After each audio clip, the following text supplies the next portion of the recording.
Now, for any of our regular viewers, you would have seen recently we've been reviewing some of the new 2025 Harley-Davidson Softails. Now, that all started with the Australian launch a few months back when we tested the entire range through the Southern Highlands in New South Wales.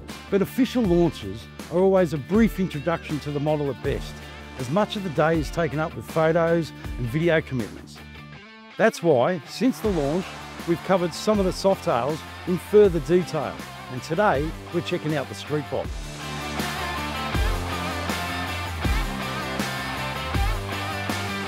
As previously pointed out, the 6 Softails available this model year slot into 3 different categories, with the high output being the Lowrider and the Lowrider ST, while the Breakout and Fat Boy fit into the custom category, and finally the Heritage and the Street Bob slot into the classic category. And to experience the differences in engine tunes firsthand with each category, we set out to test at least one model from each. First up, we tested the Lowrider ST from the high output category, followed by the Breakout in the custom category, which if you missed, the links to those reviews are below.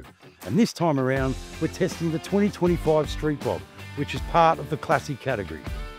You might have also seen the review last year on the 2024 Street Bob, and if you did, you'd be aware of just how much fun we had testing it. In that review, I also touched on the history of the bobber, which became extremely popular after World War II. In fact, it's fair to say that this is where the bobber first originated, with a lot of returned servicemen buying old military WWIIs, and they began trimming parts to get rid of everything that wasn't needed, along with chopping and bobbing fenders to reduce weight, all to find that little bit more speed. By making the bike as minimalistic and light as possible, and in doing so, it was the introduction to the bobber motorcycle. Well, over 80 years later, today the bobber is still as popular, and I think it's fair to say that HT's dedicated production bobber is still punching well above its weight, especially when it comes to performance and value for money.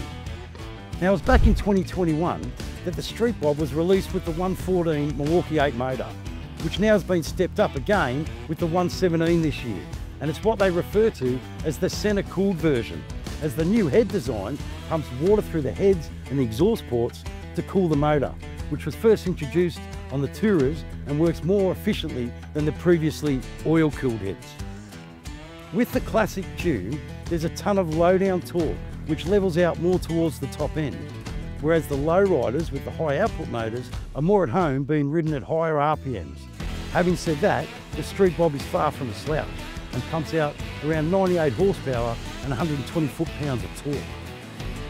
And like the entire Softail range, the Street Bob now features ride mode with rain, road and sport. And trust me when I say, you'll get use out of each and every mode. Not only do they make a noticeable difference in power delivery, they also adjust levels of engine braking, cornering ABS and cornering traction control, which now comes standard on the Street Bob. Now, I know I've covered this before, but for those that might have missed it, even though the modes are quite self-explanatory, I'll quickly brush over them.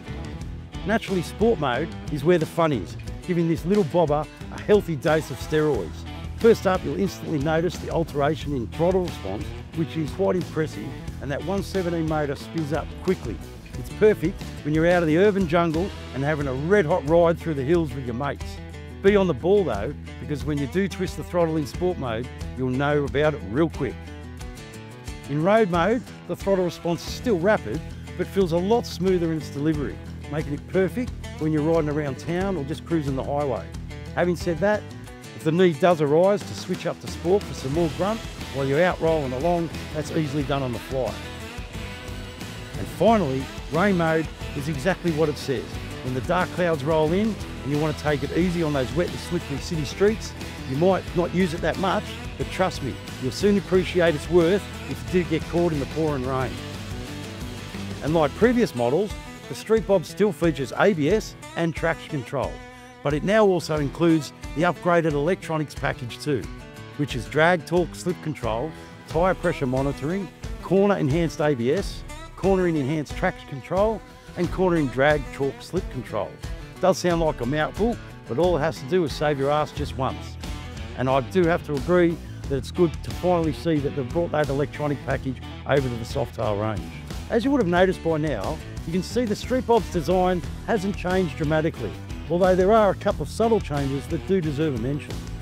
Obviously it still has that traditional styling with the mini ape hangers and the mid-mount controls, but you will notice it now features that retro style air cleaner and laced wheels, which is optional at a little extra cost.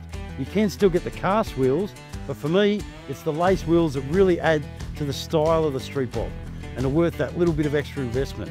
And with the spokes being mounted on the outer part of the rim, it still runs with tubeless tyres and also enables the use of that new tyre pressure monitoring system.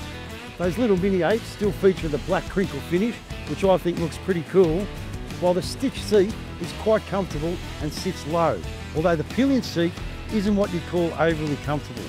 So if you do plan on picking up the next time you're out on a ride, make sure you've only got a short ride home. And just like the other Softails, they've done away with the previous LCD screen, which was frustrating to say the least, especially when it came to visibility, and it's been replaced with a smaller and more traditional dash with a mix of analog and digital readouts, which I think looks a lot better and is so much easier to read. It also features new switchgear, which is extremely easy to navigate, giving you direct access to the power modes along with cruise and traction control settings. And the Street Bob also now has a USB-C charging port along with LED lighting all round. The other notable change they made in 2025 to 4 of the 6 Softails is this 2-in-1 exhaust, compared to last year's model with the staggered dual exhaust, which did still look alright, but I do feel the 2-in-1 more suits the style of the Street Bob. And the chrome trim this year is another great addition, as opposed to the blacked out styling we've seen on previous models. The other advantage of having the 2-in-1 exhaust, it's much easier if you want to swap it out for some louder pipes. Personally, I don't mind that #1 graphic that we've seen emblazoned across the tank on the Street Bob for the last few model years. But this time around, it's great that they've changed it out a little with the new unique badging, which I think's a nice touch. Alright, now the important stuff. Let's talk about the comfort stakes and the handling of the Street Bob. Clearly the mid-mounted controls won't suit everyone, especially if you're quite tall. For me, it feels fine, which is why I'd say the mid-mounts and the seat height of just 680mm are an ideal fit for anyone around 5'8" or 5'10" or shorter. But if you are north of 6 foot, it's probably not suited to you unless you want to look like McGilla Gorilla riding a bicycle, because you will find that your knees are up high. But it's that setup that naturally contributes a lot to the Street Bob's impressive handling and ground clearance of 125mm. And being the lightest Softail in the range, at just 293 kilos, you can really throw it into the corners with confidence. Also bear in mind that the Street Bob is definitely one of the models in the Harley range that lends itself to customising, especially with such an array of accessories available, from bars to seats, even forward controls. So if you are a little taller and really do like the Street Bob, setting up a comfortable rider's triangle is still possible with just a few modifications. Now, further adding to the agile handling and feel of the latest Street Bob is the new suspension setup, which now features a straight rate spring compared to the previous progressive setup. You can feel the difference too, which you'll notice as soon as you hit any rough stuff, because it's a lot smoother than previously. Brakes are quite adequate too, with great response and feel through the pedal from the rear 292mm disc, while the 300mm disc at the front pulls the little bobber up quickly. And you won't feel the need for twin discs at the front like you see on the lowriders, as the Street Bob, which is the lightest in the pack, doesn't call for it. And as I always say, it ultimately comes down to what style of riding you prefer. If you're an absolute rev head and like riding on the limit, maybe a Sportster S will be well suited. But if you're looking for a more traditional style, air-cooled Harley, there's a good chance you'll find the bike you're looking for amongst the Softail range. So if you do plan on clocking up long distances, you might be better off checking out a lowrider ST or a Heritage. But if you are a bobber fan, the Street Bob ticks all the boxes. And what colours are available? Well, there's a few to choose from, including Billiard Grey, Vivid Black, Centerline, Iron Horse Metallic, which is the one we're testing here, and finally Purple Abyss Denim, which will be my pick of the bunch. And as mentioned earlier, you've also now got the option of either cast wheels as standard or lace wheels for a little extra, which will be the one I'd go for, as it further enhances that old school look.